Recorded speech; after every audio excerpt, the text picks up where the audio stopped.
तो काली ପାଇଁ ସମସ୍ତେ एक्साइटेड तो बहुत थिबे आपण माने काली मैच तो once again create the history India Pakistan match सब बेले history created right obviously Pritish आ काली इंडिया पाकिस्तान मैच सब बेले हॉलिडे रे ही पड़े हॉलिडे रे ही पड़े ओके समस्त एक्साइटेड अछंती और blog Okay, sorry okay. So let's start video yes. Hello भाई नमस्ते आशा करूची भले थिबे समस्ते तो welcome back to our new video slip cordon talks तो जेमती कि आमे जस्ट डिस्कशन करूथुलु रिगार्डिंग कि Asia cup most awaited matches एटा ना Yes. कि India Yes, Pakistan Pritesh. Match Asia cup रे इंडिया पाकिस्तान मैच ही कंपटीशन वाला मैच ठीक नो कथा डाउट एबे अफगानिस्तान मैच भी कंपटीशन हैला ही बांग्लादेश भी कंपटीशन देलेनी बाकी एशिया कप रे इंडिया पाकिस्तान मैच ही गोटे टाइप रो कंपटीशन मैच जदी हमें देखिया जिबा ना एक्चुअली प्रीतिश मु गोटे कथा कहया चाहूँ इंडिया पाकिस्तान मैच आगुरु हाइप टा एमिति क्रिएट हुए जेमति सतरे जेमति इंडिया पाकिस्तान इंडिया ऑस्ट्रेलिया आसी बीजीटी टाइप किंतु मु तो सही कथा कहै मैच रे एक्चुअली कोन होउछि ना गोटे गोटे मैच तो हेई जाउछि भलो माने बहुत हाइप हेई जाउछि किंतु गोटे गोटे मैच रे पाकिस्तान आसी एमिति होगी दउछि लागुछि इंडिया खेलुछि पप्पा न्यू गिनी सहित देखो नहीं सब जिनस ठीक अच्छी देखो परफॉर्मेंस वाइज सब जिनस ठीक अच्छी किंतु जिनस होची हाइप तो क्रिएट हुए किंतु मझिरे मझिरे गेम रो एमिति गोटे सिचुएशन आसे जेमिति कि लागे दी जन जाक इक्वल अछंती माने एबे एबे का डेज रे पाकिस्तान ऑब्वियसली टिके अंडरडॉग आड़ को जाउची बट आउ इंडिया हमर माने स्ट्रांग अछि किंतु पाकिस्तान इंडिया मैच हैला माने सब बेले गोटे सिचुएशन एमिति क्रिएट हुए जेमिति दीटा जाक हाथ समान बुझि पारे तो सेमिति सिचुएशन क्रिएट हुए सेमिति सिचुएशन होउतला सेटा केमति का मैच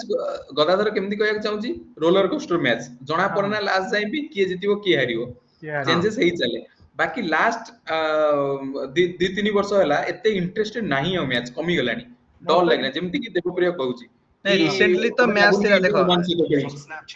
ओमान को हमें खराब कहया माने ओमान को लो टीम एमती ये कैटेगरी नाही कि न्यू स्टार्टेड टीम भले हम कहया चाहूची कि just new started team new journey start करछि पाकिस्तान सेमती खेलुछि आउ एबे तो एई सीजन टा तो तागा पई आहुरी भी टेंशन भरा जेहेतु केही नांदी प्लेयर कर माने केही मींस कोन तांकर जो जो कहंदिनी हमर करण अर्जुन दी जण ही नांदी पाकिस्तान टीम पई सो कॉल्ड करण अर्जुन तो देखो से माने भी ट्रांजिशन पीरियड रे आसुचंती किंतु क्रिकेट होची गोटे अनसर्टेन गेम तो किछि भी कहि हबनी आ इंडिया रे भी ट्रांजिशन फेज चलची पाकिस्तान रे भी ट्रांजिशन फेज चलची जदि किछि जण माने गोटे न्यू टैलेंट आसी कि जदि प्लेइंग 11 रे जदि किछि जण दी जण न्यू टैलेंट आसी कि जदि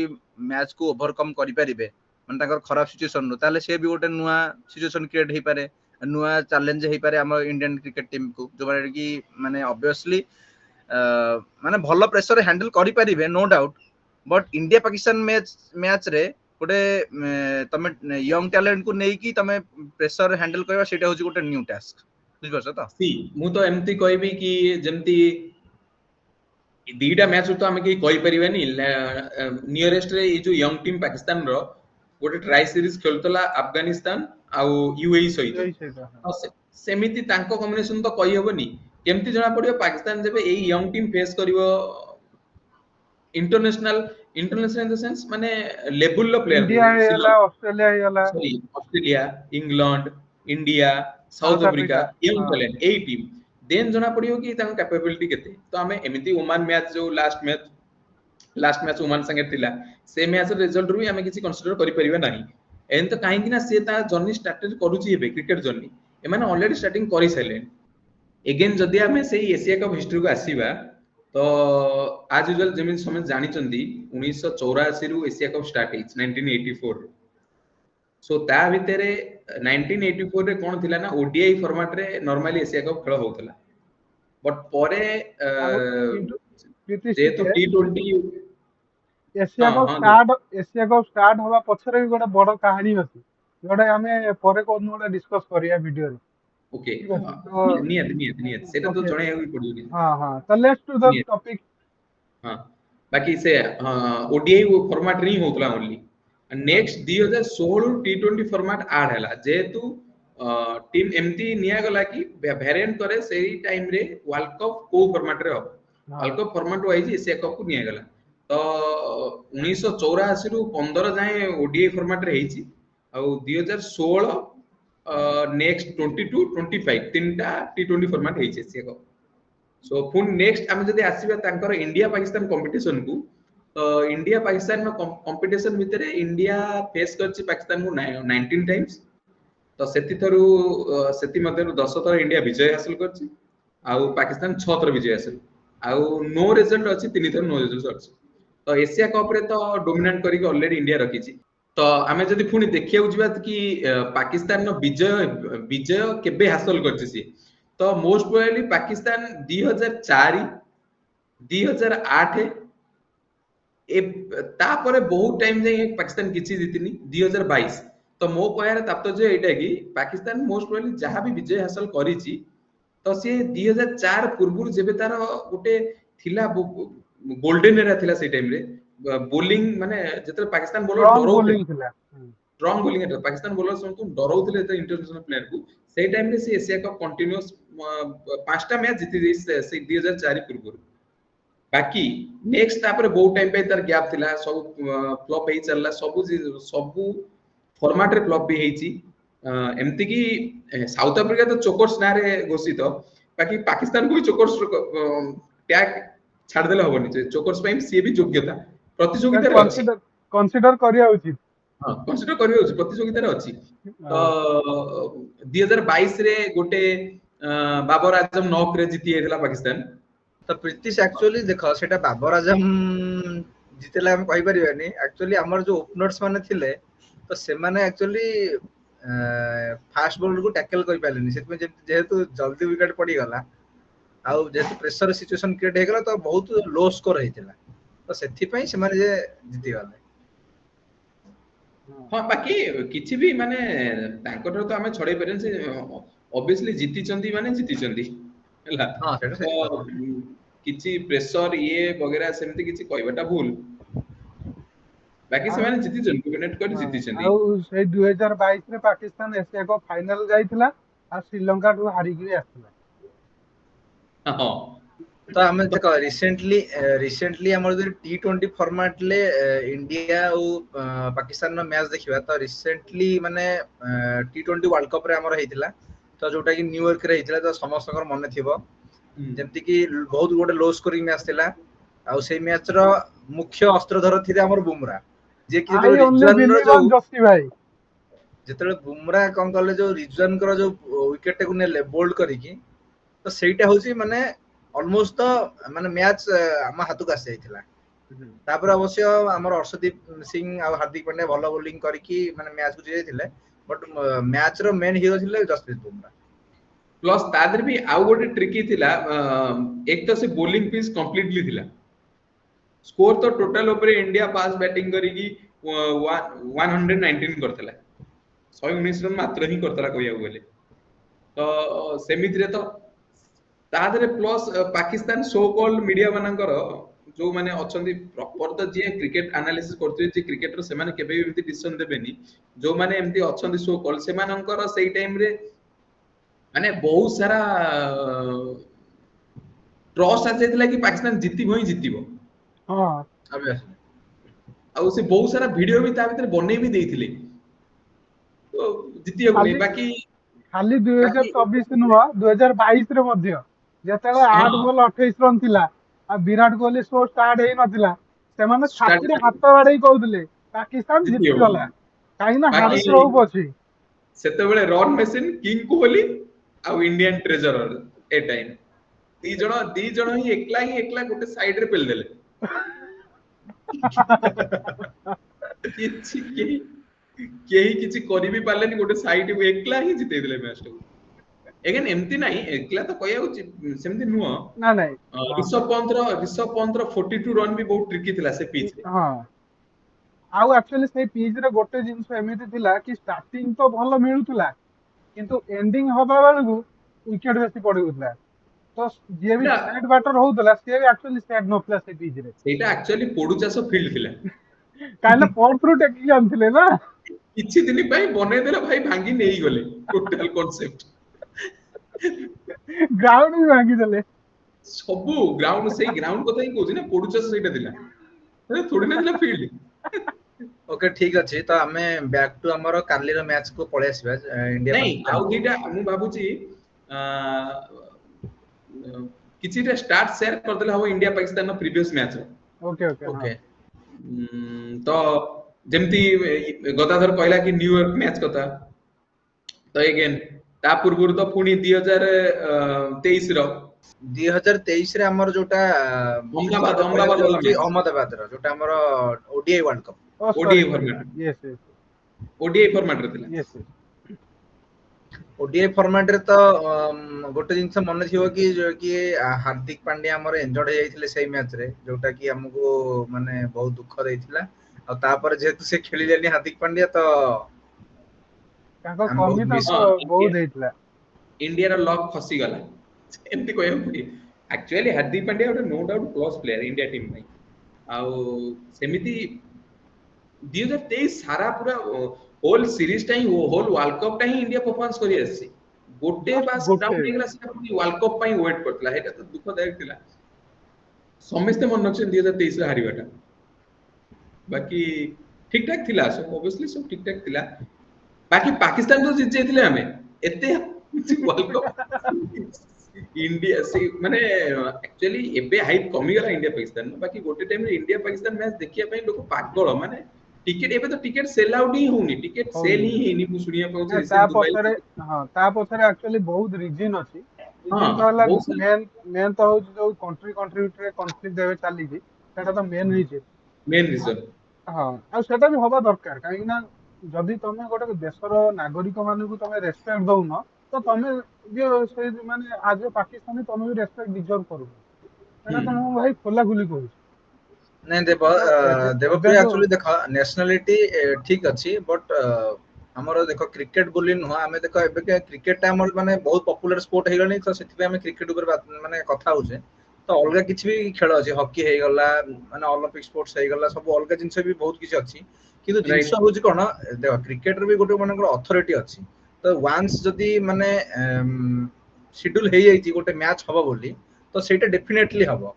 तो एबे जो कहउछन्ती आमे बैन कर दबा सेगुडा माने एक्चुअली खेल को माने नहीं देखो एक्चुअली देखो एटा आगोटे जिंस होची टिके प्रीतिश एई जो हां देखो माने स्पोर्ट्स तो ऑलरेडी माने हबो आ गोटे जिंस होची कोन देख एबे देखो माने न्यू प्लेयर माने ट्रांजिशन पीरियड रे अछन्ती तो से माने भी दिने से माने ड्रीम करथिबे कि नहीं मु भी गोटे इंडिया पाकिस्तान मैच रे खेलिबी आ सेथि किछि भलो परफॉर्मेंस करबी तो से माने गोटे ड्रीम थिबो तो एई सब जिंस को माने पछरे पके कि हम मैच ऊपर फोकस करे हेडा बेटर हो नहीं ସେଟା ठीक गला तो मु सेई कथा ही कहउतिली कि एई जो एबे भी जहां भी चलीची cut off India Pakistan match की बैन इंडिया पाकिस्तान मैच सी जोटा हमर थिला लीड से जो कोन थिला सेटा हमर चैंपियंस माने legends league legends legend league ता एक्चुअली सेटा गोटे प्राइवेट लीग थिला तो सेटा को मेनली से माने ऑटोमेटिक माने निज तरफ इंडिया जो न चाहला एमित्रे इनडायरेक्टली इंडिया ही होस्ट थिला था पोस्ट ଥିଲା तो इंडिया जदि न चाहला नेक्स्ट टू से न गले सेटा चली जिवो बाकी एटा इंटरनेशनल मैच उरा होची तो हाँ इंडिया को न जिया पई सब बोर्ड सहित पुनी माने नो डाउट ମୁଁ इंडिया ହଁ ହଁ इंडिया इंटरनेशनल भी most powerful board powerful BCCI समस्त जानछन एबे बीसीसीआई रे बहुत पैसा बीसीसीआई सराउंडिंग रे आईसीसी एससीसी चलची कि आईसीसी चलची समस्त छाड़ एक्स वाई जेड से ठीक अछि बाकी फिर भी गोटे बोर्ड जदी गोटे बोर्ड से खेलिबनी तो नियत डिसीजन नवा पड़ियो बहुत सारा बोर्ड बसी ହଁ तो एटा ସେଇଟା इंटरनेशनल ସେଇଟା ହଁ ସେଇଟା ମୁଁ ଆକ୍ଚୁଆଲି କହିବାକୁ ଚାହୁଁଥିଲି ଯେ ସେଟା हां ବିସିସିଆଇ ହାତରେ ଥିଲା ଯେ हां ବିସିସିଆଇ ଯଦି ଡିସିସନ ନେଇଥାନ୍ତା ଯେ ଆମେ हां ପାକିସ୍ତାନ ସହିତ ଖେଳିବୁ ନାହିଁ ତ ସେ हां ଅନ୍ୟ ବୋର୍ଡ ସହିତ କ୍ରିକେଟ ଅଷ୍ଟ୍ରେଲିଆ ହେଇଗଲା କ୍ରିକେଟ ଇଂଲଣ୍ଡ ହେଇଗଲା କି ଅଲଗା ବୋର୍ଡ ଯୋଉମାନେ ଏସିଆ କପ୍ ରେ ଅଛନ୍ତି ଆଫଗାନିସ୍ତାନ ହେଇଗଲା କି नहीं एसी ବାଂଲାଦେଶ कब ହେଇଗଲା नो ଶ୍ରୀଲଙ୍କା ହେଇଗଲା एटा एक्चुअली आईसीसी अंडर पळिथना ना जदी ହଁ ହଁ ହଁ पाकिस्तान सहित खेलिबनी एशिया कप रे खेलिबनी माने नेक्स्ट वर्ल्ड कप रे भी खेलिबनी से ହଁ हाँ ଅବଭିୟसली तो सेटा माने सब बोर्ड सहित कथा आइतना सेटा କଥା ହେଇନି ହଁ ओके ठीक अछि तो हमें बैक जदि हमें पुणी आसीबा टी20 वर्ल्ड कप कथा तो कथा ले जो हमें जदि 2023 रो जो ओडीआई वर्ल्ड कप हेतिला सेथिरे जो हमर इंडिया और पाकिस्तान भीतर जो मैच आइतिला तो सेथिरे इंडिया 7 विकेट रे जीति जाइतिला अब हमर प्लेयर ऑफ द मैच थिले जसप्रीत बुमराह जे सेम कि इंडियन 19 ट्रेजर जे कि 19 रन दे कि 2टा विकेट नै थिले एक्चुअली ତ ସେ जसप्रीत ମ୍ୟାଚ୍ बुमराह कथाରୁ ଗଦାଧର हाँ ଗଦାଧର ସେ match Pritish India Gadadhar one टिके ସାଇଡ୍ प्रीतीश गदाधर टिके जसप्रीत बुमराह कथाରୁ ମୋର ଗୋଟେ କଥା एक्चुअली ମନେ ପଡିଲା रिसेंटली ଜଣେ ପାକିସ୍ତାନର so called analyst right cricket analyst କହିଛି କି ସାଏମ ଆୟୁବ କୁଆଡେ ଜସପ୍ରୀତ ବୁମରାହକୁ 6 ଉପରେ 6 ମାରିବ ଯିଏକି 6ଟା ଛକା କାଲି ମାରିବ ହଁ ସରି ଇମ୍ପାକ୍ଟ 6ଟା ସେମିତି ଛକା କହିଛି ମାରିବ 6ଟା ମାରିବ ହଁ ଆଉ ସେମାନେ ଜସପ୍ରୀତ ବୁମରାହ କଣ ଯୋଉ ଓମାନର ବୋଲରକୁ ଖେଳି ପାରୁନାହାନ୍ତି ଆଇଲେ ଗୋଟେ ଜସପ୍ରୀତ ବୁମରାହକୁ ଛକା ମାରିବେ okay let's back to our topic okay again Jasprit Bumrah ତ ଗଦାଧର ଯେମିତି କହିଲା ସେ ମ୍ୟାଚ୍ ରେ ମ୍ୟାନ୍ ଅଫ ଦ ମ୍ୟାଚ୍ ଥିଲା ହିଁ ଥିଲା ସରି ପ୍ଲେୟାର ଅଫ ଦ ମ୍ୟାଚ୍ ଥିଲା ପ୍ଲେୟର ଅଫ ଦ ମ୍ୟାଚ୍ ଥିଲେ ତ ଆଉ ବ୍ୟାଟିଂ ରେ ଭଲ ପରଫର୍ମାନ୍ସ କରିଥିଲେ ଆମର ରୋହିତ ଶର୍ମା ଯିଏ କି ଅଲମୋଷ୍ଟ 86 ରନ୍ କରିଥିଲେ ଆଉ ଶ୍ରେୟସ ଆୟର ଯିଏ କି 53 ରନ୍ କରିଥିଲେ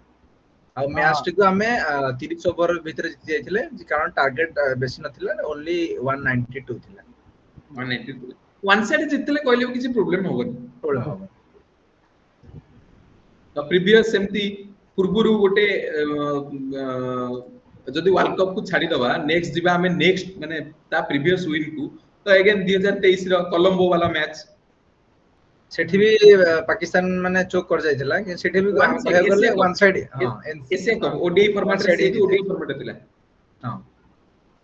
ସେ ତ ଇଣ୍ଡିଆ ପୁରା ଇଜିଲି ଜିତିଲା 228 ରନ୍ ଜିତିଲା ସେ ଟାଇମ୍ ରେ ଇଣ୍ଡିଆ ଆଉ ଆଠୁ ଓଡିଆଇ ରେ ଆଉ କେତେ ଜିତିବ ତ ସେଠି ଏଗେନ୍ ପାକିସ୍ତାନ को एक्चुअली शर्मिंदा ଲାଗିବା କଥା କି ଆମେ ଇଣ୍ଡିଆ ସହିତ ଖେଳିବା ଡିଜର୍ଭ କରୁନୁ ସବୁଥର ମୁହଁ ଉଠେଇକି ପଳେଇ ଆସୁଛୁ ଖେଳିବା ପାଇଁ ଇଣ୍ଡିଆ ସହିତ ଇଣ୍ଡିଆ ଆମକୁ ଏମିତି ମାରୁଛି ପାକିସ୍ତାନ ଆମକୁ ମୁହଁ ଦେଖିବାକୁ ଲାଜ ଲାଗୁଛି ଏମିତି ଭାବିବା କଥା ଏମିତି ମାରୁଛି ମାନେ କିଏ ମାରୁଛି ଦି ଜଣ ହିଁ ଏକ ଗୋଟେ ଗୋଟେ ପାକିସ୍ତାନ ମାନଙ୍କର ବାପ୍ ବିରାଟ କିଙ୍ଗ କୋହଲି କୋହଲି ବିରାଟ କୋହଲି ଆଉ ଗୋଟେ ଜସପ୍ରୀତ ବୁମରା ଏଇ ଯୋଉ କଲମ୍ବୋ ବାଲା ମ୍ୟାଚ୍ ରେ player of the match Virat Kohli ହିଁ ଥିଲା ବିରାଟ ଆଇଦର କୋହଲି ଜସପ୍ରୀତ ବୁମରା ବିରାଟ କୋହଲି ପୁଣି ନାଇଁ ଯଦି କଲମ କେଏଲ ରାହୁଲ ବି ଗୋଟେ ସେଞ୍ଚୁରୀ ଥିଲା କେଏଲ ସେଞ୍ଚୁରୀ ଥିଲା ବାକି ବିରାଟ କୋହଲି ସ୍କୋର କମ ବଲରେ ସ୍କୋର କରିଥିଲା 94 ବଲରେ 122 ରନ୍ କରିଥିଲା ନାଇଁ କଲମ୍ବୋ ମାଲା ମ୍ୟାଚ୍ ଟା ଗୋଟେ ମ୍ୟାଚ୍ ର ବଦଲା ଥିଲା ତମ ମାନଙ୍କର ମନ ଥିବ କି ନାଇଁ ମୁଁ ଜାଣିନି ବାକି 2017 ଯୋଉ ଚାମ୍ପିୟନ୍ସ ଟ୍ରଫି ଫାଇନାଲ ରେ ଇଣ୍ଡିଆ ଯୋଉ ମାନେ ବ୍ୟାଟିଂ ସେମାନଙ୍କୁ ଚୋକ୍ ଦେଇଥିଲା କରିଯାଇଥିଲା ପାକିସ୍ତାନକୁ ଦେଇଥିଲା ଆଉ ସେମାନେ ଗୋଟେ ବିଶାଳ ସ୍କୋର 300 ପ୍ଲସ୍ କରିଦେଇଥିଲେ ତ ତାର ବଦଲା ନେଇକି ଆମେ ବି ମାନେ ଯୋଉ କଲମ୍ବୋ ମାଲା ମ୍ୟାଚ୍ ରେ କଣ କଲେ ନା 350 ପ୍ଲସ୍ ସ୍କୋର କଲେ ଆଉ ଯୋଉଥିରେ କି ବିରାଟ କୋହଲି 122 ନଟ୍ ଆଉଟ୍ ଥିଲା ହଁ ଭାଇ ଆକ୍ଚୁଆଲି ମୁଁ କହିବାକୁ ଚାହୁଁଛି କି ଚାମ୍ପିୟନ୍ସ ଟ୍ରଫିର ବଦଲା ଚାମ୍ପିୟନ୍ସ ଟ୍ରଫିରେ ନିଆଯାଇଛି ହଁ ଚାମ୍ପିୟନ୍ସ ଟ୍ରଫି ହୋଷ୍ଟ ନେସନ ଠିକ ପାକିସ୍ତାନ ଘର ଚାଲ ପ୍ରଥମେ ଘରକୁ ଚାଲ ପାକିସ୍ତାନ ପାକିସ୍ତାନ ବାସ୍ ନାଇଁ ଏଇଟା ସେମ୍ ବଦଲା ଗଦାଧର ଆକ୍ଚୁଆଲି ସେଇଟାରେ ବି ଏଇଟାରେ ବି ସେଇ ଟାଇମ୍ ତ ଅଲରେଡି ସରି ଯାଇଥିଲା ବାକି ହଁ ସେ ଟାଇମ୍ ରେ ବି ଜଲନ ଥିଲା କି 2021 ର ଯୋଉଥିରେ ଦି ଜଣ ବିନା ୱିକେଟ ରେ ପଡିକି ବାବର ରିଜୱାନ ଜିତେଇ ଦେଇଥିଲେ ଜିତେ ୱିକେଟ ଦେଇଥିଲେ ହଁ ୱିକେଟ ରେ ବହୁତ ପାକିସ୍ତାନ ମିଡିଆ ଆସିଥିଲେ ଟିଭି ତୋଡ ଇଏ ତୋଡ ସିଏ ତୋଡ ଭୟଙ୍କର ତ ସେଇଟାରେ ବି ବଦଲା ଏଇଟା ଥିଲା ବଦଲା ହଁ ହଁ ତ ବଦଲା ସେଟା ବଦଲା ଛାଡ ଭାଇ ବଦଲା ନବ କାହା ସାଙ୍ଗେ ଯିଏ କମ୍ପିଟିସନ ଦଉଥିବ ବାସ୍ ଇଣ୍ଡିଆ ଅଷ୍ଟ୍ରେଲିଆ ହଁ ଠିକ ଅଛି ଅଷ୍ଟ୍ରେଲିଆ କମ୍ପିଟିସନ ଦଉ ଅଷ୍ଟ୍ରେଲିଆ ଗୋଟେ ଏତିକି 5 time 6 time world cup winner ତାଙ୍କ ସାଙ୍ଗେ କମ୍ପିଟିସନ ଦବ କମ୍ପିଟିସନ କି ବଦଲା ନବ ଇଏ ତ ଛାଡ ଭାଇ ଚୋକର ଗୋଟେ କଥା new generation Chhokar south Africa ତ ଜିତି ସାଇଲା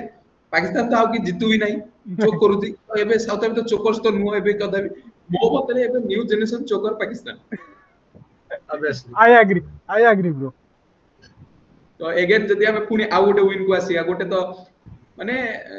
ଲକ୍ କି ପାଲେ କେଲେରେ ସେ ମ୍ୟାଚ୍ ଟା ହେଲାନି ନୋ ରେଜଲ୍ଟ ରହିଗଲା ହଁ ନହେଲେ ବର୍ଷା ସେଇଟାକୁ ବି ଭାଇ ପୁଣି ପାକିସ୍ତାନ ବର୍ଷା ପାଇଁ ସେଇଟାକୁ ବି ପୁଣି ପାକିସ୍ତାନ ହାରିଥାନ୍ତା ଏଗେନ୍ ପୁଣି ଯଦି ଆସିବା ଆଉ ଟିକେ ପଛକୁ ମେଲବୋର୍ନ ବାଲା T20 ବାଲା ଟିକେଟ ମେଲବୋର୍ଣ୍ଣରେ ହେଇଗଲା ପାକିସ୍ତାନୀଙ୍କୁ ମାଡ଼ 2022 2022 ନାଇଁ ଏଗେନ୍ ଆକ୍ଚୁଆଲି ପୁଣି ସେଇ ମ୍ୟାଚ୍ ଟା ବହୁତ ମାନେ କଣ୍ଟେଷ୍ଟ ହେଇଥିଲା କାରଣ ଏମିତି ଦୃଷ୍ଟିରୁ କି ଆମର ବି ବହୁତ ମାନେ ଜଲ୍ଦି ୱିକେଟ ପଡିଥିଲା ତ ହାର୍ଦ୍ଦିକ ପାଣ୍ଡ୍ୟା ଆଉ ବିରାଟ କୋହଲି ଯୋଗୁ ହିଁ ଆମେ ସେଇ ମ୍ୟାଚ୍ ଟା ଜିତିଛୁ କାରଣ ସି ଏମିତି କହିପାରିବାନି player of the Hardik match Pandya हाँ player of the match king Kohli king Kohli king Kohli Pakistan के बाप Kohli goes down the ground Kohli goes out of the ground out of the ground Haris Rauf ନାଇଁ ଠିକ ଯେ ବାକି ଯଦି ଆମେ ଆସିବା ସେଇ ସ୍ପଟ ଟା ବହୁତ ଏବେ ଖଟକିବ ଇଣ୍ଡିଆ ଟିମ୍ କୁ ବିରାଟ କୋହଲି ବାଲା ସ୍ପଟ हाँ ବିରାଟ ମୁଁ କୋହଲି ମୁଁ ଅବଭିୟସଲି ଭିଡିଓ ନୋ ଆଗରୁ ଡାଉଟ ମାନେ ଭିଡିଓ ଷ୍ଟାର୍ଟ କରିବା ଆଗରୁ କି ମୁଁ ସେଇ ଜିନିଷଟା କହୁଛି ଯୋଉ ଜିନିଷଟା କି ମାନେ ସେମାନେ ପ୍ରେସର ହ୍ୟାଣ୍ଡଲ କରୁଥିଲେ ବିରାଟ କୋହଲି, ତ ଏବେ ଯୋଉ ଟିମ୍ ଟ୍ରାନଜିସନ ରେ ଅଛି, ଯଦି କାଲି ମ୍ୟାଚ୍ ରେ ସେମିତି କିଛି ଯଦି ସିଚୁଏସନ ଆସିବ, ତ ସେଇ ସିଚୁଏସନ କୁ ଓଭରକମ କରିବାକୁ ଗଲେ ଗୋଟେ ଦିଟା ପ୍ଲେୟାର ଦରକାର। ଯଦି ବି ରାଇଟ୍। ଆମର ୱିକେଟ ପଳଉଛି, ଧର ଆମ ଫାର୍ଷ୍ଟ ରେ ବ୍ୟାଟିଂ ଆସୁ କି ଆମ ସେକେଣ୍ଡ ବ୍ୟାଟିଂ ରେ ଆସୁ, କିଛି ଅସୁବିଧା ନାହିଁ। ଯଦି ଫାର୍ଷ୍ଟ ମାନେ ପାୱାର ପ୍ଲେ ଭିତରେ 2-3ଟା ୱିକେଟ ପଳଉଛି, କିମ୍ବା ଗୋଟେ 4 ଓଭର ଭିତରେ ଯଦି 2-3ଟା ୱିକେଟ ପଳଉଛି, ତ ସେଇ ବିରାଟ କୋହଲିର ରୋଲ ଟାକୁ ନିଭାଇବାକୁ ହେଲେ ତ ଏଇ ଟ୍ରାନଜିସନ ପିରିୟଡରେ ଜଣେ ସେଇଭଳିଆ ବ୍ୟାଟ୍ସମ୍ୟାନ ଦରକାର। ତ ଏବେ ମୁଁ ତ କହିବି ସେ ଗୋଟେ ୱାନ୍ ଜେନେରେସନ ପ୍ଲେୟାର। ହଁ ସେଇ ଯୋଉ ଭାଇ ମେଲବୋର୍ନ ବିରାଟ ବାଲା କୋହଲି ମ୍ୟାଚ ଜିତିବାଟା, one and only Virat Virat Kohli, Kohli. ହଁ ବିରାଟ କୋହଲି ମେଲବୋର୍ନ ବାଲା ମ୍ୟାଚ ଜିତେଇବା, ମୁଁ ତ କହୁଛି କୋଉ ବି ପ୍ଲେୟାର ଦ୍ୱାରା ପସିବଲ ନୁହେଁ ମେଲବୋର୍ନ ବାଲା ମ୍ୟାଚ ଜିତେଇବା 8-29। ମାନେ ଏମିତି ହାରିସ ରଫକୁ ସେ ଯୋଉ ମାନେ ମୁଁ ତ କହିବି sort of the year, sort of sort the of decade. Decade. Decade. Decade ଛଡା ମୁଁ ତ ଭାବୁଛି ମୋ ବି ଲାଷ୍ଟ ଟାଇମ ଆଉ ସେମିତି ସର୍ଟ ମେ ବି ବାଜିପାରେ, କିନ୍ତୁ ମୁସ୍କିଲ ହଁ ସେମିତି ନାଇଁ କନେକ୍ଟ ବହୁତ ହବା। ହଁ ବହୁତ ସେଇ ସିଚୁଏସନ ରେ, ମାନେ ଯେତେବେଳେ ତମ ରିକ୍ୱାରମେଣ୍ଟ ମାନେ ବହୁତ ଅଧିକ ଥିବ। ହଁ ହାରିସ ରଫର ସ୍ପିଡ କୁ ସେ ସର୍ଟ କନେକ୍ଟ ହବା, ଏଟା ହଁ ରେୟାର କେସ୍। ହଁ ଏଗେନ୍ ଆକ୍ଚୁଆଲି ପୁଣି ମୁଁ ଆସି ଶୁଣ ବ୍ୟାକ୍ କରି ମୁଁ ଗୋଟେ କଥା କହିବି ପାକିସ୍ତାନ ପାଇଁ ଆମ ବହୁତ ସୁମନ ଗିଲ୍ ଫିଟ୍, କିଙ୍ଗ କୋହଲି କି ଛାଡ, ପ୍ରିନ୍ସ ହି ଫିଟ୍,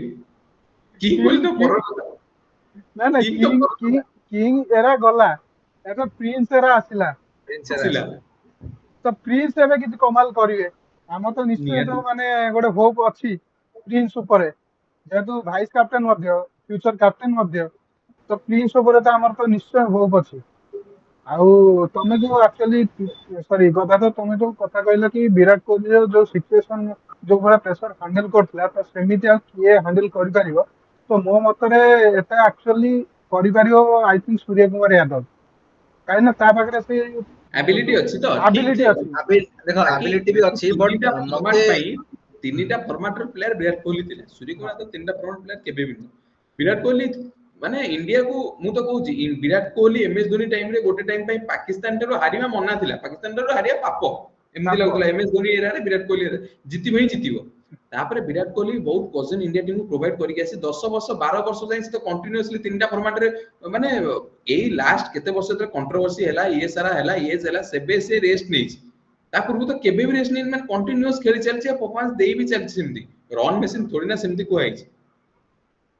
ବିରାଟ କୋହଲି ଯଦି ଆମେ ଆଜ୍ଞା କହିବା ତେନ୍ଦୁଲକର ପରେ ବହୁତ ଦର୍ଶକ ବି ଏବେ ଏବେ ଯାହା ପରିସ୍ଥିତି ହଉଛି, ଏବେକା ଟାଇମରେ ଶୁଣିବାକୁ ପାଉଛେ ଗ୍ରାଉଣ୍ଡ ଟିକେଟ ସେଲ ହେଇନି ଦୁବାଇର। ତା ପାଇଁ ବହୁତ ରିଜନ ଅଛି। ଏକ ତ ଦେବପ୍ରିୟ ତୁ କହିଲୁ କି ସେ ଯୋଉ ଆମର କନଫ୍ଲିକ୍ଟ। କଣ୍ଟ୍ରୋଭର୍ସି ବାଲା ରିଜନ, ବୟକଟ ବାଲା ରିଜନ। ଦୁଇରେ ଦୁବାଇର ମାନେ ଲୋ ପ୍ରାଇସ୍ ବାଲା ଟିକେଟ ଦିଟା ସରିଯାଇଛି। ବାକି ସେ ଯୋଉ ଆଉ ପ୍ରାଇସ୍ ଆକ୍ଚୁଆଲି, ହଁ ଏଟା ବି ଠିକ କଥା ଯେ ଏବେ ରିସେଣ୍ଟ ଏସିଆ କପ ରେ ଇଣ୍ଡିଆର ଟିକେଟ ଗୁଡା ବହୁତ ହାଇ ପ୍ରାଇସ୍ ହେଇଯାଇଛି। ହାଇ ସେମାନେ ପ୍ରାଇସ୍ ମେ ବି ହେଇଯାଇଛି। ଭାବିଥିଲେ ଯେ ଇଣ୍ଡିଆର ଟିକେଟ ମାନେ ଇଣ୍ଡିଆର ଲୋକ ବହୁତ ଆସିବେ ଦେଖିବାକୁ, ତ ସେମାନେ ଆବସଲ୍ୟୁଟଲି ହାଇ ପ୍ରାଇସ୍ କରିଦେଇଥିଲେ, ବଟ ଏଇଟା ତାଙ୍କୁ ବି ବ୍ୟାକଫାୟାର କରିଗଲା I think। ତ ଦେଖାଯାଉ, କାଲି ତ ମ୍ୟାଚ୍ ଅଛି, ମ୍ୟାଚ୍ ରେ ଜଣା ପଡିବ ଗ୍ରାଉଣ୍ଡ ଫୁଲ୍ ଅଛି କି ଗ୍ରାଉଣ୍ଡ ଖାଲି ଅଛି। ତ ଲେଟ୍ସ ୱେଟ୍ ନାଇଁ ଫର ଦ ମୋମେଣ୍ଟ। ଓକେ ଦୁବାଇ ବାଲା ମ୍ୟାଚ ରେ, ଦୁବାଇ ବାଲା ଫାର୍ଷ୍ଟ ମ୍ୟାଚ ରେ, ୟୁଏଇ ବାଲା ମ୍ୟାଚ ରେ ଇଣ୍ଡିଆ ଯାଇଥିବ। ଇଣ୍ଡିଆ ତ ବ୍ଲୁ ଜର୍ସି ପାଇଁ ଏମିତି ବି ଆମେ ଗୋଟେ ଟାଇମରେ କହୁଥିଲେ କି ଯଦି ଇଣ୍ଡିଆ ଜନ୍ମକୁ ବି ଯିବ ଖେଳିବା ଲାଗି, ବ୍ଲୁ ଜର୍ସି ପିନ୍ଧି ଇଣ୍ଡିଆ ଲୋକ ସପୋର୍ଟ କରିବାକୁ ଯିବେ। ଫିର ବି ୟୁଏଇ ଇଣ୍ଡିଆ ମ୍ୟାଚ ରେ ଦୁବାଇ ଗ୍ରାଉଣ୍ଡ ତ ଫାଙ୍କା ହିଁ ପଡିଥିଲା ନା, ଫାଙ୍କା ଟୋଟାଲି ଥିଲା ଫାଙ୍କା ହଁ। ହିଁ ପଡିଥିଲା। ତ no doubt Virat Kohli, Rohit ଶର୍ମାର impact ଟା ପଡିଛି ହିଁ ପଡିଛି। ସେଟା ପଡିଛି ଆମେ ହଁ। ଯେତେ ବୁଝେଇଲେ ବି କିଛି ପ୍ରୋବ୍ଲେମ ନାହିଁ, ତାଙ୍କ ଇମ୍ପାକ୍ଟ ପଡିଛି ହିଁ ପଡିଛି। ପ୍ଲସ୍ ପାକିସ୍ତାନର ସୋ କଲ୍ଡ ଯୋଉ କଟକ ବାଲା ଆମର ଯୋଉ ଚାଲିଛି ଏବେ କି ବୟକଟ ପାକିସ୍ତାନ, ସେ ଯୋଉ ସିରିଜ ପାଇଁ ହଁ ଲେଜେଣ୍ଡ ମାନେ ଯୋଉଟା ଛାଡିଦେଲେ, ସେଥିପାଇଁ ତାର ବି ଇମ୍ପାକ୍ଟ ଅଛି। ଅଛି। ପ୍ଲସ୍ ମୁଁ ତ କହିଲି ନା, ଯେମିତି କି ଦୁବାଇର ଜେନେରାଲ ଇଷ୍ଟ ଲୋୟର, ଜେନେରାଲ ଇଷ୍ଟ ଅପର, ଏ ଦିଟା ଟିକେଟ ସେଲ ଆଉଟ୍ ହେଇଯାଇଛି, ସୋଲ୍ଡ ଆଉଟ୍ ହେଇଯାଇଛି, ଯେହେତୁ ପ୍ରାଇସ୍ ଟିକେ ରେଞ୍ଜରେ ଅଛି। ବାକି ଆମେ ଯଦି ପ୍ରିମିୟମ ବାଲା ଯିବା, ପାଭିଲିୟନ ଇଷ୍ଟ ଆଉ ଗୋଟେ ପାଭିଲିୟନ ୱେଷ୍ଟ, ଇଏ ତ ସମଥିଙ୍ଗ 200+ ୟୁଏସଡି ବାଲା ଅଛି, 212.53 ଗୋଟେ ଅଛି, ଆଉ ଗୋଟେ 255.04 ୟୁଏସଡି ବାଲା ଗୋଟେ ଅଛି, ଆଉ ଗୋଟେ 255.06 ନା 7 ୟୁଏସଡି ବାଲା ଅଛି। ତ ଏଠି ପ୍ରାଇସ୍ ରେଞ୍ଜ ବି ହାଇ ହେଇଯାଉଛି, ସିଏ ବି ରିଜନ ହେଇଥାଇପାରେ। ବାକି ଟିକେଟ ତ ସେଲ ଆଉଟ୍ ହେଇନି, ଏଇଟା ସତ କଥା। ତ କାଲି ଭିତରେ ମୁଁ ତ ଆଉ, ଆଜି ଆମେ ଭିଡିଓ ବନଉଛୁ ଗୋଟେ ଦିନ ପୂର୍ବରୁ, ଏଇଟା ଡେ ମାଇନସ ମ୍ୟାଚ ଏ ଭିଡିଓଟା, ୱାନ୍ ଡେ ମାଇନସ ମ୍ୟାଚ 13 ତାରିଖରେ ଆମେ ବନଉଛୁ ଭିଡିଓ, 14 ଭିଡିଓ ତାରିଖରେ ମ୍ୟାଚ୍ ବନଉଛୁ। ଅଛି। ତ କାଲି ଆମେ ପ୍ରପରଲି କାଲି ଜଣା ପଡିବ, ଫିର ବି ଟିକେଟ ସେଲ ହେଇନଥିବ ନୋ ଡାଉଟ, କିଛି ତ ଫାଙ୍କା ହିଁ ଥିବ, ହଁ ଇମ୍ପାକ୍ଟ ତ ପଡିବ ହିଁ ପଡିବ ବହୁତ ଇମ୍ପାକ୍ଟ ସାରା। ଅଟୋମେଟିକ ପଡିବ। ଓକେ, ତ ଆମେ ଯଦି ଦୁବାଇ ଗ୍ରାଉଣ୍ଡର ଷ୍ଟାଟ୍ସକୁ ଆମେ ଦେଖିବାକୁ ଯିବା, तो टोटल T20 मैचेस खेला ହେଇଛି 112 टी ସେଥିରୁ जो माने फास्ट बैटिंग କରିଛନ୍ତି ସେମାନେ ଜିତିଛନ୍ତି 52 टी एंड फास्ट बोलिंग କରିବା टीम ଜିତିଛି 59 टाइम्स 59 ଆଉ राइट ମାନେ ଚେଜିଂ ତ ଟିମ୍ ଜିତିଛି। ତ Chasing. ଅଲମୋଷ୍ଟ କହିବାକୁ ଗଲେ ବ୍ୟାଟିଂ କିମ୍ବା ବୋଲିଂ ଫାଷ୍ଟ ତ ସେଟା କିଛି ମାନେ ଏତେ ଇମ୍ପାକ୍ଟ ପକେଇବନି ମତେ ଯାହା मायने ଲାଗୁଛି रखेନି ମାଇନର ରଖେନି। ଆଉ ଯଦି ଆମେ ଦେଖିବା average score first inning score ହଉଛି 139 ଆଉ ସେକେଣ୍ଡ ଇନିଂ ସ୍କୋର ହଉଛି 129 ଆଉ ଏଥିରେ ଟିକେ ଚେଜିଂ ଟା କରିବା ଟିକେ ଡିଫିକଲ୍ଟ ଅଛି ଆଣ୍ଡ ହାଇଏଷ୍ଟ ସ୍କୋର ଯୋଉଟା ଚେଜ ହେଇଛି ସେଟା ହଉଛି 184 okay right okay and highest score ହେଇଛି ଟୋଟାଲ ଏଇ ଗ୍ରାଉଣ୍ଡ ରେ 212 ଯୋଉଟା କି India versus Afghanistan T20 match ଟି20 ମ୍ୟାଚ୍। ओके तो मु जेतिकी भाबुची दुबई ग्राउंड रो हिस्ट्री जदी आमे जिबा दुबई ग्राउंड रे फर्स्ट मैच ओडीआई ही हेतला आ सेटा पाकिस्तान ऑस्ट्रेलिया भितर हेतला तो दुबई रो तो जदी आमे कहया उची पाकिस्तान यूएई अफगानिस्तान एरा होम ग्राउंड हे गेला इनकर दुबई माने ऑब्वियसली से माने सेठी ही बहुत सारा मैच खेलुछन ताको पई plus point no doubt plus point again Dubai ground को एमती नुह कि खाली क्रिकेट पई ही बनाई सेटा मल्टी प्रपोजल ले ग्राउंड टा बनाइतला आ खास कर से तीनटा पिच अछि डिफरेंट डिफरेंट मत लाग माने मो हिसाब रे तो सिटी दीटा पिच स्पिन को प्रिफर करे आ गोटे पिच फास्ट बॉलिंग की प्रिफर करे जोटा टी घास से माने दियंती ହଁ आ ए तो सिटिंग कैपेसिटी 25000 ही अछि ହୁଁ। सेमती रे भी बहुत दीटा सेमीफाइनल होस्ट करछि आ गोटे फाइनल भी होस्ट करछि 2021 11 रो फाइनल 2011 सॉरी हमर 2021 नवेम्बर 15 T20 वर्ल्ड कप फाइनल जोटा कि आई थिंक पाकिस्तान और ऑस्ट्रेलिया भीतर ହେଇଥିଲା ଆମେ ରାଇट राइट ହଁ ଯୋଉଟା କୋଭିଡ ଟାଇମ ରେ ଆମର ହେଇଥିଲା ତ ସେଥିପାଇଁ कोविड ଆମର टाइम रे बाकी पाकिस्तान ऑस्ट्रेलिया ନା ନା ତା ପାକିସ୍ତାନ ଅଷ୍ଟ୍ରେଲିଆ ମେ ବି ସେମିଫାଇନାଲ ହେଇଥିଲା सेमीफाइनल ଅଷ୍ଟ୍ରେଲିଆ भी and New Zealand May B final ହେଇଥିଲା ଯାହା ମୋର ଏତିକି ମନେ ଅଛି ଯେ ଅଷ୍ଟ୍ରେଲିଆ ପାକିସ୍ତାନ ମ୍ୟାଚ୍ ରେ ମାଥ୍ୟୁ ୱେଡ୍ ମାରିଥିଲା ବହୁତ ଭଲ ଭାବରେ ସେକି ଦେଇଥିଲା ପାକିସ୍ତାନକୁ ପୁରା ଠିକ ଠାକ ସାଇଜ କରିଦେଇଥିଲା ହଁ ପୁରା ଲାଷ୍ଟ ବେଳକୁ ଆସିକି ମାନେ ଭଲ ସ୍କୋର କରିକି ଯୋଉଟା ଜିତିଥିଲା ଅଷ୍ଟ୍ରେଲିଆ। ହସନ ଅଲି ମାଥ୍ୟୁ ୱେଡ୍ ର କ୍ୟାଚ୍ ଛାଡି ଦେଇଥିଲା ଆଉ ତାପରେ ମାଥ୍ୟୁ ୱେଡ୍ ପୁରା ଭଲ ଭାବେ ସେକି ଦେଇଥିଲା ପାକିସ୍ତାନକୁ ओके तो पाकिस्तान में भी पीएसएल भी बहुत सारा दुबई रे ही जानी की करिछि से ହଁ एमती भी पाकिस्तान नो ନାଇଁ होम ନାଇଁ ग्राउंड ଆକ୍ଚୁଆଲି कहले ଯେତେବେଳେ ହଁ ଆକ୍ଚୁଆଲି ଯେତେବେଳେ ଗୋଟେ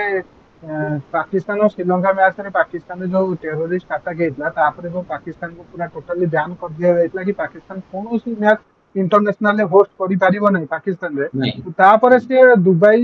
ସାରଜା ହେଇଗଲା କି ଆବୁଧାବି ହେଇଗଲା ତ ତା ଉପରେ ବେଶୀ ଫୋକସ୍ କରିଥିଲା ତା ହୋମ ଗ୍ରାଉଣ୍ଡ କରିବା ପାଇଁ ତ ସେଥିପାଇଁ राइट ସେମାନେ ଆକ୍ଚୁଆଲି ସେଇ କଣ୍ଡିସନ ସହିତ ହାବିଚୁଆଲ ଅଛନ୍ତି बाकी जीतिबो तो इंडिया ही ବାସ୍ ବାତ ଖତମ ओके लास्टली ମୁଁ ତମ ମାନଙ୍କୁ ଗୋଟେ क्वेश्चन ପଚାରିବାକୁ ଯାଉଛି ତ କାଲି ପାଇଁ ପ୍ରେଡିକ୍ସନ କଣ ତମ ମାନଙ୍କର नहीं गदा तो प्रेडिक्शन तो जिबा बाकी मु एबेका टाइम रे एबेका टाइम मैचेस अनजे मु कहबी कि इंडिया टीम को एबे एशिया कप टूर्नामेंट रे जेउ भी टीम हरेइबो सेटा गोटे माने कोन मिराकल सहित इक्वल मिराकल नहीं कि एमती कि केही भी माने इक्वल टू नो इंडिया को एबे हरिया पाई इनक्लूड पाकिस्तान जदि ठीक अछि श्रीलंका सॉरी हमर Australia south Africa England contest रे अछंती तो ठीक अछि इंडिया पई कंपटीशन हबो बाकी मु तो कहूची एई चार छडा एबे नेक्स्ट टू इंडिया को एशिया कप रे की हरेइबो सेटा तो पॉसिबल न एबे तो लोग एमिति भी कथा हलेनी कि गोटे माने साउथ अफ्रीका टीम को समथिंग करी कि एशिया कप रे इंक्लूड करी ताकू एमिति टीम रे पूरे गोटे कंपटीशन पई करान कारण एसिया आफ्रो कंपटीशन कॉम्पिटिशन हाँ କରିବା ପାଇଁ एशिया प्रो बस राइट एशिया प्रो कंपटीशन काहे कि ना कंपटीशन दरकार ना तो एमती नो कॉन्टेस्ट रे इंडिया जीती ही जाउछ एशिया कप मते तो लागुछ एमिति जबे जेबे इच्छा नथियो इंडिया रे छाड़ो गोटे वर्ष पई हम एशिया कप कोन जितिया सब बेले जितले बोरिंग हो जाउछ लोक व्यू आसुनी तो ठीक अछि हम गोटे वर्ष एमती तो कामकेल कला बळे मते बेले लागुछ एमती मोटिव नो कि इंडिया जानि सुनि सेमती केबे भी नो कि को टीम एमती माने ये रहरे दोछि बाकी एमती फीलिंग हेलानी एबे कारण एशिया कप इंडिया जीती ही चली एशिया रे तो ମୁଁ मैं कहूँ ଆକ୍ଚୁଆଲି इंडिया कंपटीशन देला बड़ा टीम ना कि ହଁ भी ना ନାଇଁ ମୁଁ ଆକ୍ଚୁଆଲି ଗୋଟେ କଥା କହିବାକୁ ଚାହୁଁଛି राइट କି କଣ राइट नाउ एबेकार सिचुएशन ହଁ ହଁ इंडिया सहित मिसला के पुन की कहबा आगु आसी राइट नाउ ରାଇଟ୍ ନାଉ ୟେସ୍ ତ ମୁଁ ଆକ୍ଚୁଆଲି ଗୋଟେ କଥା କହିବାକୁ ଚାହୁଁଛି ମୋ ମାଇଣ୍ଡରେ କଥାଟା ଆସୁଥିଲା କି ବର୍ତ୍ତମାନ ଯୋଉ ଗ୍ରୁପରେ ଇଣ୍ଡିଆ ପାକିସ୍ତାନ ହେଇଗଲା ଆଉ I think Hong Kong and UAE ଅଛନ୍ତି ଆମେ ରାଇଟ୍ तो ସେଇ ଜାଗାରେ ଯଦି ପାକିସ୍ତାନକୁ ହଟାଉ ଭାଇ, ସେ ପାକିସ୍ତାନ ସବୁଥର ଆସି ଆସି ମାନେ ଇଣ୍ଡିଆକୁ ଗୋଟେ ଫ୍ରିରେ 2 ପଏଣ୍ଟ ମିଳୁଛି। ମୁଁ ଚାହୁଁଛି ଆକ୍ଚୁଆଲି ଇଣ୍ଡିଆ ଗ୍ରୁପରେ ଶ୍ରୀଲଙ୍କା ଆଉ ଆଫଗାନିସ୍ତାନକୁ ଆଣ, ଦେଲେ ତମେ ଯାଇ ଗ୍ରୁପ ଟା। ୟୁଏଇ ଆଉ ଓମାନର ଦୁଃଖଟା ଦେଖୁନ। ନା ନାଇଁ ୟୁଏ ଓମାନ ଭିତରୁ ଜଣକୁ ଆଣ, କାହିଁକି ନା ଆସୋସିଏଟ ନେସନ ତ ଜଣେ ଆସିବ ଅଲରେଡି। ନାଇଁ ମୋ କହିବାର ମୋଟିଭ ଟା ତୁ ବୁଝିପାରିଲୁନି। ତୁ ୟୁଏଇ ଓମାନ କଥା କହୁନୁ, ପାକିସ୍ତାନକୁ ଦୁଃଖ ଲାଗୁଛି, ଇଣ୍ଡିଆକୁ ଦୁଃଖ ଲାଗୁଛି କି ପାକିସ୍ତାନ ଆସି ଇଜିଲି 2 ପଏଣ୍ଟ ନେଇଯାଉଛି ପାକିସ୍ତାନ ଠାରୁ। ଏକ ତ ମୁଁ ସେ ସେ କଥା ଯୋଉ ମିମ୍ସ ବାଲା ଚାଲିଛି ଏଠି କି यूए वुमन କହୁଥିବେ କି ଭାଇ मेरा क्या गलती था भाई, मुझे क्यों पेला, मुझे क्यों तोड़ा। ସେମିତି କମ୍ପିଟିସନ ଇଣ୍ଡିଆ ପାକିସ୍ତାନ ଗୋଟେ ଗ୍ରୁପ ରେ ସେ ଦି ଜଣ ଏମିତି ପଡିଛନ୍ତି ଏକଲା। ହଁ ତୁ ପୁଣି କହୁଛି ପାକିସ୍ତାନ ଆସି ଇଜି ପଏଣ୍ଟ ଦଉଛି, ତ ମାନେ 3 ଜଣ କହୁଛନ୍ତି मुझे क्यों तोड़ा। କଥାଟା इंडिया ଆକ୍ଚୁଆଲି ପଏଣ୍ଟ ତମେ ଧରିଛ ପିସି। इंडिया इंडिया କହିବ हमारे यहाँ ऐसा ही होता है।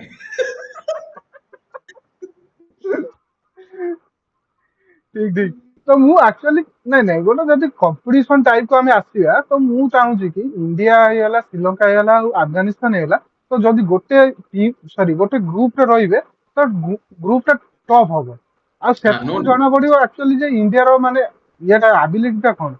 ଅବଭିୟସଲି ଇଣ୍ଡିଆ ଜିତିବ ନୋ ଡାଉଟ, ବଟ୍ ତଥାପି ଗୋଟେ ମାନେ ଟିକେ ପ୍ରେସର ସିଚୁଏସନ ଆସିବ ଯେ ଆମେ ଯଦି ପାକିସ୍ତାନ ପାକିସ୍ତାନ ଛାଡ, ଶ୍ରୀଲଙ୍କା पाकिस्तान छाड़ो हेट्स। ପାକିସ୍ତାନ ପାକିସ୍ତାନ ଭାଇ ଆଉ ନାହିଁ, ଏଇଟା ତ ବର୍ବାଦ ଟିମ୍ ଛାଡ। ଯୋଉ ଶ୍ରୀଲଙ୍କା ହେଇଗଲା କି ଆଫଗାନିସ୍ତାନ ହେଇଗଲା, ଯଦି ଆମେ ତାଠୁ ହାରିଯିବୁ କି କିଛି ବି ଏପଟ ସବୁ ଟିକେ ହେଇଯିବ ତ କମ୍ପିଟିସନ ଟା ଟଫ୍ ହେଇଯିବ। ତ ସେତେବେଳେ ମାନେ ଇଣ୍ଡିଆକୁ ଗୋଟେ ଫିଲ୍ ହବ କି ଆମେ ଆକ୍ଚୁଆଲିରେ ରିଏଲରେ ଆମେ ଆମ ଆବିଲିଟିରେ ଖେଳି ଯାଉଛୁ। ପାକିସ୍ତାନ ଆସୁଛି ସବୁଥର ଖାଇକି ଯାଉଛି। ମୁଁ ତ ଏବେ ବି କହିବି ପାକିସ୍ତାନ, ଶ୍ରୀଲଙ୍କା, ବାଂଲାଦେଶ 4 ଜଣ ବି ଟିମରେ ରହିଲେ ମୁଁ ତ କହୁଛି ଇଣ୍ଡିଆ ଫେଭରାଇଟ ଅବଭିୟସଲି ଏବେକା ଟାଇମରେ ମାନେ ଏସିଆ କପ୍। ଅବଭିୟସଲି ତା ଫେଭରେଟ କମ୍ପିଟିସନ ଦେଲା ବାଲା ସେଥିରେ କେହି ନାହାନ୍ତି। ନା। ବାକି ସି ଦେବପ୍ରିୟ ଡିପେଣ୍ଡ କରେ ବି ଏବେକା ଟାଇମରେ ବହୁତ ଡିପେଣ୍ଡ କରେ କି ଭିଉଅର୍ସ ଉପରେ ଆଉ ରେଭିନ୍ୟୁ ହଁ ଉପରେ। Revenue, India Pakistan match revenue create करे। ଯୋଉଟା କି एशिया ଏପଟେ कप ସେମାନେ KKR ସେମାନେ ଧୀରେ ଲିଗ୍ ଧୀରେ ମ୍ୟାଚ୍ କରୁଛି। ଏଥିପାଇଁ କରିବାକୁ ଚେଷ୍ଟା କରୁଛନ୍ତି କି ଇଣ୍ଡିଆ ପାକିସ୍ତାନ କାରଣ କି ସୁପର 4 କିମ୍ବା ଆମର ଫାଇନାଲ କୁ ତ ଏଗେନ୍ ମାନେ ସେକେଣ୍ଡ ବା ଥାର୍ଡ ଟାଇମ ବି ଇଣ୍ଡିଆ ପାକିସ୍ତାନ ହେଇପାରେ। ସେଇଥିପାଇଁ ସେମାନେ ଲିଗ୍ ମ୍ୟାଚ୍ ଗୁଡାକ ଇଣ୍ଡିଆ ପାକିସ୍ତାନ କରିବା ପାଇଁ ଚେଷ୍ଟା କରୁଛନ୍ତି। ଆକ୍ଚୁଆଲି ଆଉ ଗୋଟେ କଥା ବି ଅଛି କି ଆଜି ପର୍ଯ୍ୟନ୍ତ ଏସିଆ କପ୍ ଫାଇନାଲରେ ଇଣ୍ଡିଆ କେବେ ପାକିସ୍ତାନ ସହିତ ମୁକାବିଲା କରିନି। जाही पाकिस्तान तो जाऊनी ଯାଉନି, परिबନି। ଯଦି ବି ଯାଉଛି ଶ୍ରୀଲଙ୍କା ଟିମ୍ ଅଛି ତାକୁ ହଟ୍ ଚାଲ ଭାଗ କରିଦେଇ ପଳଉଛି। पहली फुर्सत में निकल।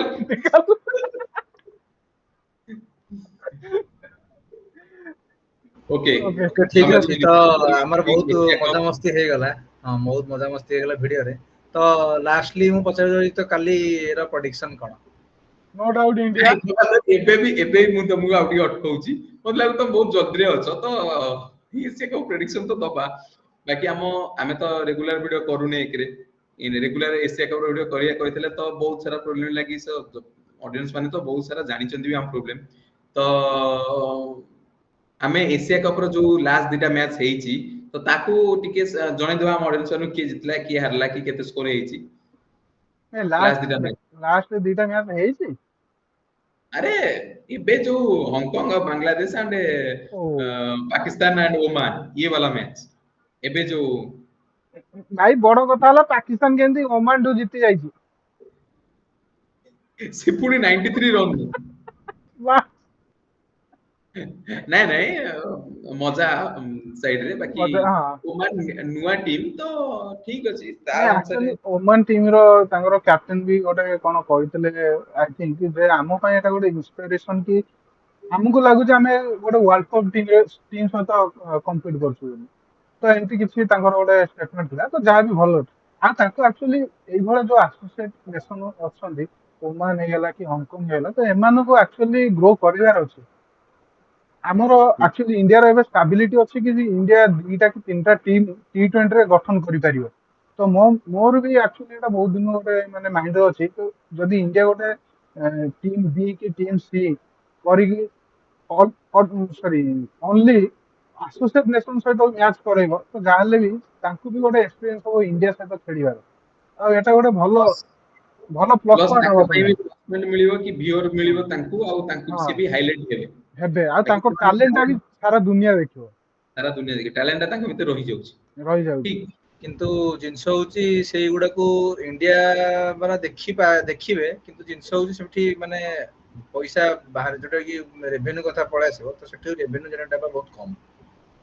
ଯୋଉଟା କି ସ୍ପନ୍ସରସିପ ସେମାନେ ଆଡ ଏଟା ବଗେରା ହେଲା ଠିକ ଅଛି ନା, ତ ରେଭିନ୍ୟୁ ନୋ ଡାଉଟ ଜେନେରେସନ ହବନି, ବାକି ଇଣ୍ଡିଆ ଯୋଉଠି ଖେଳିବ ବହୁତ ସାରା ଅଡିଏନ୍ସ ଦେଖିବେ ହିଁ ଦେଖିବେ। ଦେଖିବେ ହଁ। ଆଉ ଇଣ୍ଡିଆ ତାପରେ ଯଦି ଶୁଣ ରେଭିନ୍ୟୁ ଇଣ୍ଡିଆର ସି ଟିମ୍ ନୁ ଇଣ୍ଡିଆର ଯଦି ଏ ଟିମ୍ ବି ଗଲା, ସରି ବି ଟିମ୍ ବି ଗଲା, first steam India main team ଛାଡି ବି ଟିମ୍ ବି ଗଲା, ତ ଆମେ ଯଦି ମାନେ କଥା ହବାକୁ ଯିବା, ଏବେ ତ ଆମେ ଯଦି ପ୍ଲେଇଂ 11 ଦେଖିବା ଯୋଉମାନେ ସିଲେକ୍ସନ ହେଇନାହାନ୍ତି, ସିଏ ତ ଭାଇ ସମସ୍ତ ଏକ ସେ ବଡ କରେ, ୟଶସ୍वी ଜୟସୱାଲ, ଶ୍ରେୟସ ଆୟର, ମାନେ ସବୁ ତ ଷ୍ଟାର ମାନେ ବି ଆହୁରି ଷ୍ଟାର ପ୍ଲେୟାର ବି ସିଲେକ୍ସନ ହେଇନାହାନ୍ତି ନା। ଭାଇ ତ ଆଇପିଏଲ ରୁ ଛାଣି ଆଣ, ପ୍ଲେୟର ଛାଣି ଆଣ ଆଇପିଏଲ ରୁ। ଛାଡି ଆଣ ନାହିଁ, ରେଭିନ୍ୟୁ ଜେନେରେଟ ଅଳ୍ପ ବହୁତ ଜେନେରେଟ ହଉ, ଆଟଲିଷ୍ଟ ତ ନଜରକୁ ଆସିବ, ଏଇ ପ୍ଲେୟାର ଯୋଉ ମାନେ କମନୱେଲ୍ଥ ଗେମ୍ ନା କଣ ଏଟା ଯୋଉ ଏଗେନ୍ କାନାଡା ହେଇଥିଲା, ଆଇପିଏଲ ରେ ତ ସେମାନଙ୍କ ଚାନ୍ସ ମିଳିବ, no doubt IPL franchise owner ମାନେ ଦେଖୁଥିବେ, କିନ୍ତୁ ବାକି ଆଇପିଏଲ ଫ୍ରାଞ୍ଚାଇଜ ବି ତାଙ୍କୁ ଆହୁରି ଫୋକସ କରିବ କି ତାଙ୍କ ପରଫରମାନ୍ସ ଏମିତି ମେ ବି ଖେଳି ପାରିବେ କରିବେ, ଛାଡ ଛାଡ ସେ ସବୁ ଛାଡ, ଏବେ ଓକେ। ରିଟର୍ନ କରିବା ଆମ ହଁ ଏସିଆ କପ୍। ପ୍ରିଭିୟସ ଦିଟା ମ୍ୟାଚ ର ରେଜଲ୍ଟ ବିଷୟରେ ଗଦାଧର ଆମ ଦର୍ଶକ ମାନଙ୍କୁ ଟିକେ ଜଣେଇ ଦିଅ,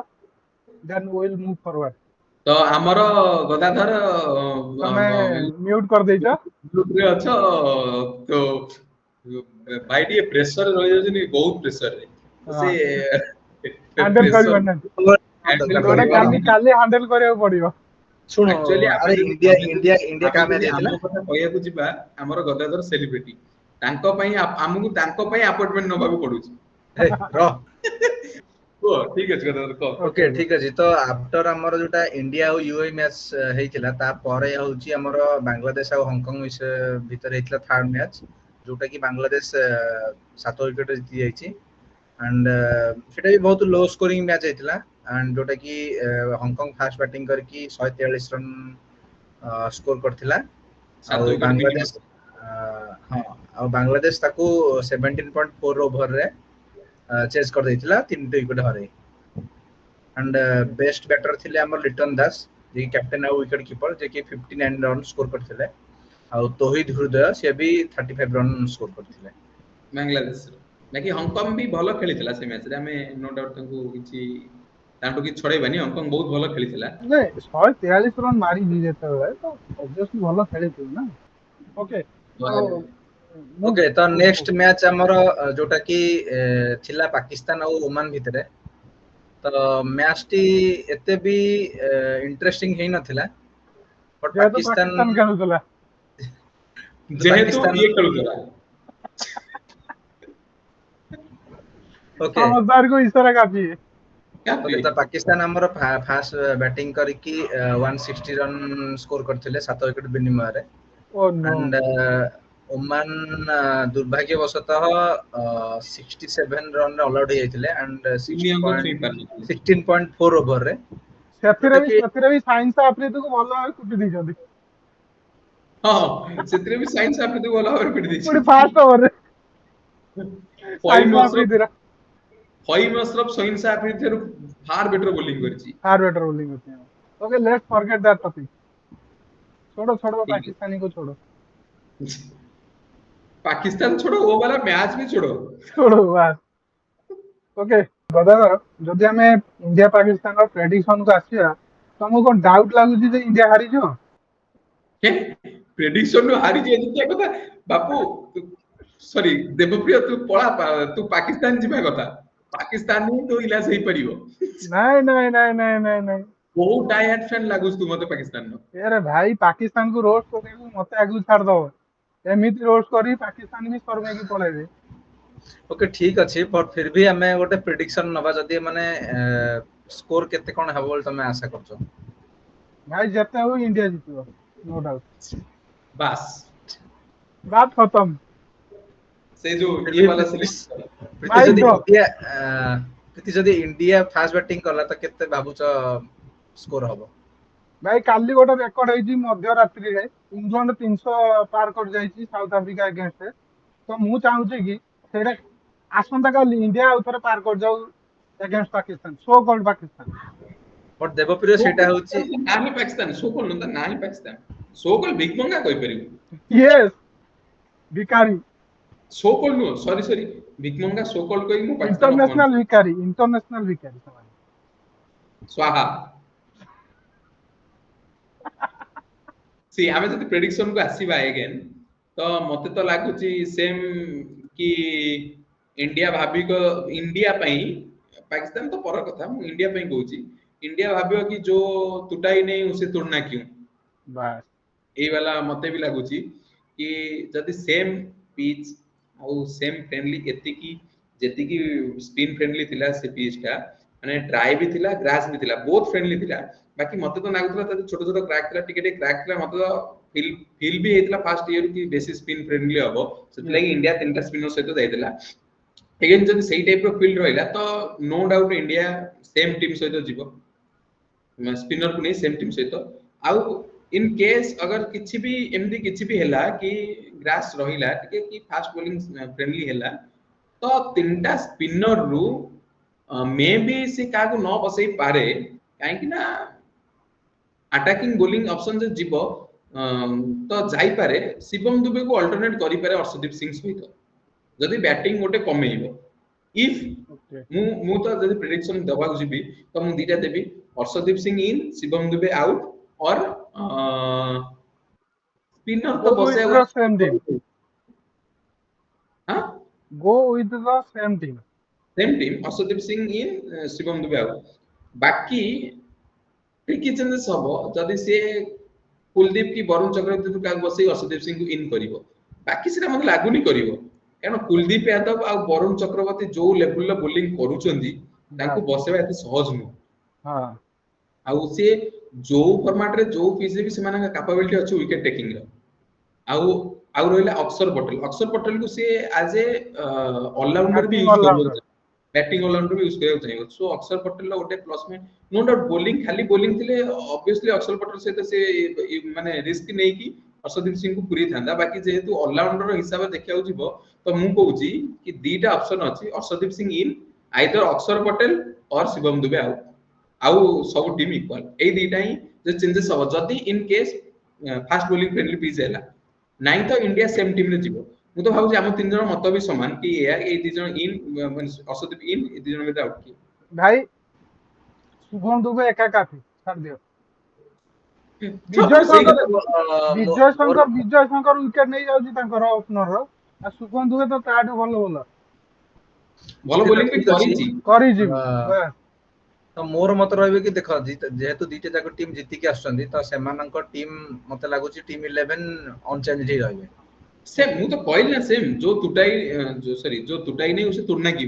बस तो कहल ना बाकी किंतु मु कहूची इन केस जदि फास्ट बॉलिंग पे फ्रेंडली हैला तो अर्शदीप सिंह तो खेलिबो ही खेलिबो ना तो सेम पिच ला तो चेंज करिवो अर्शदीप फास्ट बॉलिंग फ्रेंडली हैला जदि ग्रास रही गेला बेसी बेसी पिच तो सिटी तीनटा स्पिनर काम कोन काम तो दरकार नहीं हां गोटे भी एक्सचेंज करियो से केस रे कहूची मोस्ट प्रोबेबली सेम टीम ही खेलिबो पाकिस्तान में और इंडिया रे मध्य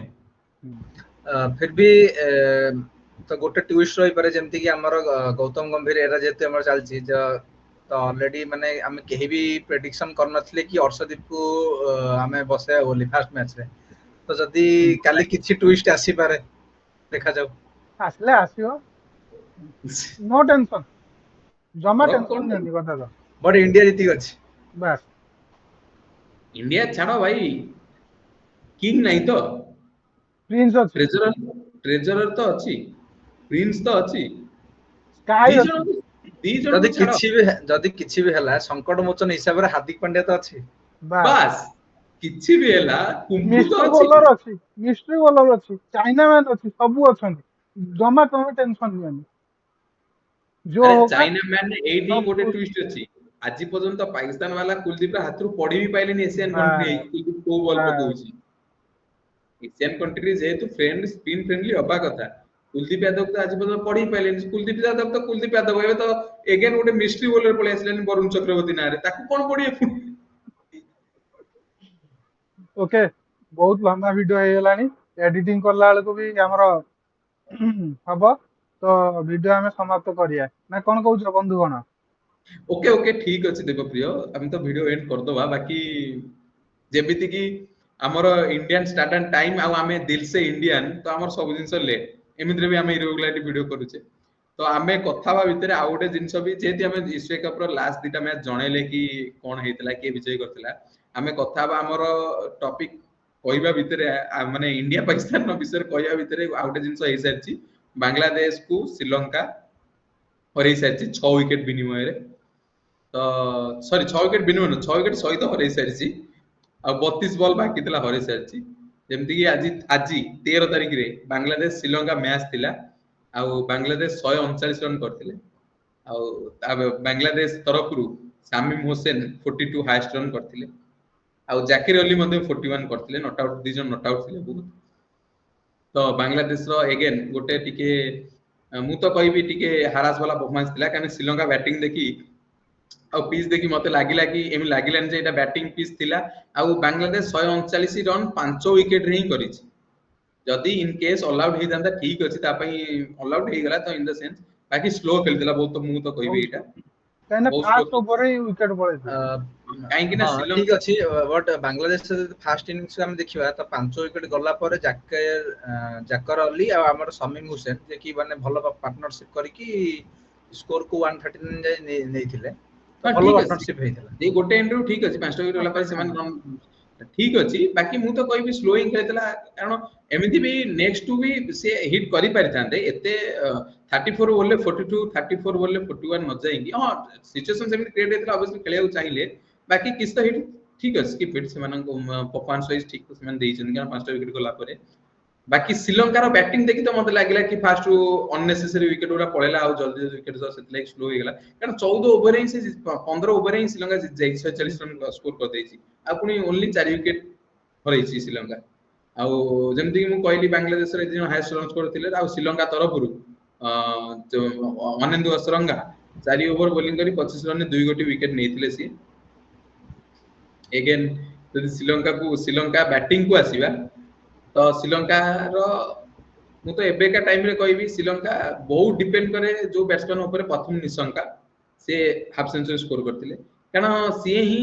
जेमती इंडिया रे रोहित शर्मा सेमती श्रीलंका प्रथम निशंका भूमिका ना कि इक्वल टू रोहित शर्मा प्रथम निशंका बाकी प्रथम निशंका एती भूमिका ग्रहण करंती श्रीलंका टीम रे तो सी 50 रन स्कोर करथिले हाफ सेंचुरी रन करथिले एंड कामिल मिश्रा ମିଶ୍ରା कामिल मिश्रा तो से 46 रन करथिले 32 बॉल ले आ चरित श्रीलंका 10 रन 4टा बॉल ले ऑन बिटेन अछन विकेट इन एंड चलिस लगे तो बांग्लादेश एंड रो मेहंदी हसन भलो बॉलिंग करथिले 4 ओवर 29 रन देकी 2टा विकेट नेथिले एंड तानजीब हसन साकिब से गोटे विकेट नेथिले 23 रन देकी 3 ओवर बॉलिंग करछन्ती एंड मुस्ताफिजुर रहमान टिके एक्सपेंसिव थिले आ गोटे विकेट नेथिले 35 रन देकी तो विकेट तो बेसी पड़ीनी बाकी श्रीलंका इजीली एटा जीति सारछि इजीली मैच तो टेक अप कर देइछ मते तो एबे लागिलानी कि श्रीलंका रो परफॉर्मेंस आ खेल देखि कि एमती नाही तो गोटे मैच रे एमती डिसीजन नै परिबेनी फिर भी श्रीलंका एलिजिबल फाइनल पाई बिगमंगा ठार तो भलो खेलिबो एटा को प्रेडिक्शन ओके तो देवप्रिय तम कथा को ଠିକ आसीबा ଅଛି ହଁ ତ ଭିଡିଓ ଏଣ୍ଡ କରିବା ଆମ ଏଣ୍ଡ ଦର୍ଶକ କରିବା ମାନେ ମତେ ଲାଗୁଛି ଆଜି ଟିକେ ଆମେ ମସଲା ପୁରେଇଛେ ଯେହେତୁ ବିଗ ମଙ୍ଗାର मसला ମ୍ୟାଚ୍ ଅଛି मसला तो एमती नो जेहेतु हम नुआ करूचे खोलिया पई ऑब्वियसली टाइम लागियो सब ଟାଇମ୍ दिन से ଲାଗିବ खोलिया ହଁ पई टाइम लागियो परे भी हमर बहुत गाइडलाइंस अछि ता भीतर रहय पड़ियो नाही तो पुनी हमर नुआ नुआ चैनल भाई केते कष्ट करतिबा जदी एमती समस्त नुआ समस्त सेमती नथांती बाकी के जो नेचर थांती कि से माने रिपोर्ट ये वो वगैरह मारी कि हम चैनल टा गला हमहु ही कष्ट हो एते कष्ट रे गुटे चैनल स्टार्ट करछे ହଁ एते जते मेहनत करछे बैक एंड रे सेटा हमहु ही जणा अछि ଜଣା ଅଛି ହଁ तो ଦେଖ ଆମେ ମାନେ ଯେହେତु କ୍ରିକେଟ ଉପରେ ଆନାଲିସିସ୍ କରୁଛେ ତ କ୍ରିକେଟ ଇଜ ଜେଣ୍ଟଲମ୍ୟାନ ଗେମ୍ ତ ସେଇ ऑब्वियसली ଅନୁଯାୟୀ ସବୁ ଜିନିଷ ମାନେ ଗୋଟେ ଲିମିଟେସନ जेंटलमैन ଥାଏ वे रे हबा दरकार ତମେ ସବୁ एटा ମ୍ୟାଚ ଟେଷ୍ଟ ମ୍ୟାଚ ଭାବିଲେ ହବନି ठीक ठीक ବୁଝିପାରୁଛ ଓକେ ଓକେ ଓକେ ଓକେ ବହୁତ ଟାଇମ ହେଇଗଲାଣି ଆମ ଡିସ୍କସନ ବି ଯାହା ଯାହା ଆମର ଆଜିର ଟପିକ ଥିଲା ଆମେ ଅଲରେଡି କଭର କରିସାରିଛେ ସୋ ମତେ ଲାଗୁଛି ଆଉ ବେଶୀ ଆମେ ଭିଡିଓକୁ ଲମ୍ବା କରିବାନି ବର୍ତ୍ତମାନ ଆମେ ଭିଡିଓଟିକୁ ସମାପ୍ତ କରିବା ତା ଆଗରୁ ମୋର ଆପଣମାନଙ୍କୁ ଛୋଟିଆ ରିକ୍ୱେଷ୍ଟ ଭିଡିଓଟି ଯଦି ଭଲ ଲାଗିଲା ତ ନିଶ୍ଚୟ ଭିଡିଓଟିକୁ ଲାଇକ୍ କରିବେ ଚ୍ୟାନେଲକୁ ସବସ୍କ୍ରାଇବ କରିବେ ଆଉ ହଁ ବହୁତ ଜଣ ଲୋକ ସରି ଆମର ବହୁତ ଜଣ ଭିଉଅର ମୁଁ ଦେଖୁଛି ଭିଡିଓ ଦେଖୁଛନ୍ତି ବଟ୍ ସବସ୍କ୍ରାଇବ କରିବା ଟିକେ ଭୁଲି ଯାଉଛନ୍ତି ଦୟାକରି ସବସ୍କ୍ରାଇବ ଟା କରିଦିଅନ୍ତୁ, ବେଶୀ ଗୋଟେ ଟାଇମ ଲାଗିବନି। ଗୋଟେ ବାସ୍ ସେକେଣ୍ଡ। ବାସ୍ ଆଉ ଆଉ ଆମର ହଁ ବହୁତ କମେଣ୍ଟ ବି ଆସୁଛି, ଯାହାକୁ ଆମେ ହାର୍ଟଫୁଲି ୱେଲକମ୍ କରୁଛୁ। ସେମିତି ଆପଣମାନଙ୍କୁ ଭଲ ପାଇବା ଆମମାନଙ୍କୁ ଦିଅନ୍ତୁ। ଏଥିସହିତ ଆମେ ଆଜିର ଭିଡିଓକୁ ଏଇଠି ସମାପ୍ତ କରୁଛୁ। ପୁଣି ଦେଖା ହବ ନେକ୍ସଟ ଭିଡିଓରେ। ରହୁଛୁ। ଜୟ ଜଗନ୍ନାଥ। ଜୟ ଜଗନ୍ନାଥ।